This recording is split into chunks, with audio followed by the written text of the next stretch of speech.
The opinions expressed in the video you are about to see are solely those of BoatTEST.com and its test captain. Yamaha tells us that they've designed the 242 Limited with top-end features as well as great handling. Today, we're going to see how they've done on a complete test and walkthrough. The Yamaha 242 Limited had a length overall of 23 feet 6 inches, a beam of 8 feet 6 inches, and a draft of 16 inches.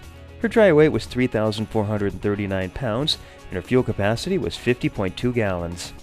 With a pair of 1812cc high-output Yamaha Marine engines, our 242 Limited was driven to a top speed of 51.9 miles per hour. At that speed, we were burning 23.2 gallons per hour and getting 2.24 miles per gallon for a range of 101 miles. For best cruise, we found two sets of numbers, one for best speed and one for best economy.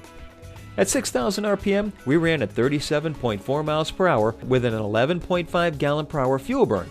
That's for best speed. At 5,500, we were cruising at 31.7 miles per hour with a 9.8 gallon per hour fuel burn. That's best economy. In both cases, we were getting 3.2 miles per gallon and a range of 147 miles, so it really depends on whether you're running a short distance or going for the long haul. If short, run at 5,500. If going the distance, run at 6,000 RPM. Here's where the excitement kicked in.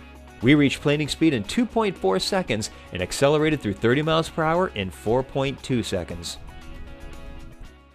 Beginning our tour all the way up forward,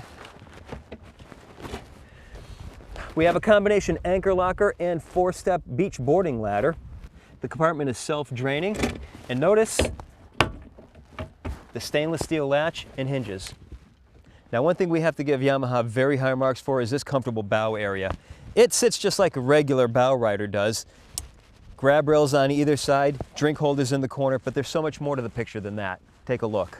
Yamaha has put a lot of thought into their bow seating and used the space very well. By arranging the cushions in various positions, you can create seating the way you like it. Plenty of legroom between the seats, almost as much as you would find in a deck boat. 27 inches at its widest. For those times when it's a little cooler, you can close off the windshield and open up the starboard side storage door to close off the walkthrough and block the wind nicely. The port side storage is large enough to be used as a changing room, or perhaps with the simple addition of a porta potty you'll have a head. Over on the starboard side, the storage under the console, while spacious, has steering cables that protrude a ways into the free space. Yamaha's gone ahead and made a very uncomplicated helm for the 242 Limited. Two tachometers with a speedometer in the middle, but the tachs are smart tachs. These are multifunction gauges and you can scroll through a number of different features. The GPS multifunction gauges allow you to cycle through 18 different functions, including depth, water temp, heading, speed, and real-time fuel consumption. Now, the engine controls are mounted on a 45-degree angle, which I found a little bit awkward when sitting up on the bolster. When you're down on the seat, it's okay. Sitting up high, I ended up having to move my hand palm up and working the controls that way. Yamaha made up for that by adding the no wake mode and cruise assist button. You just put the throttles in gear, and now you can incrementally add or subtract speed in no wake mode, or add power and get yourself up to cruise, hit cruise assist, and you can also incrementally add or subtract speed, even at cruise speed. The captain gets a very comfortable bucket seat that swivels and goes fore and aft. The seat, identical to the captain's, wrap around, flip up bolster.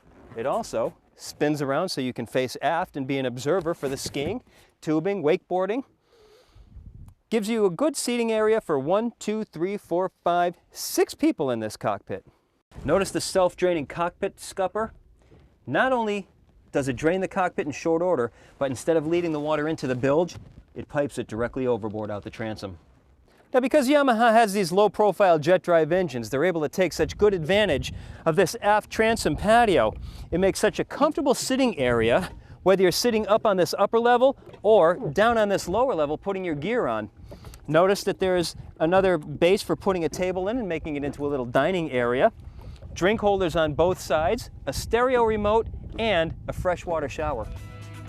That's our full test and walkthrough of the 242 Limited from Yamaha. For BoatTEST.com, I'm Captain Steve. We'll see you on the water.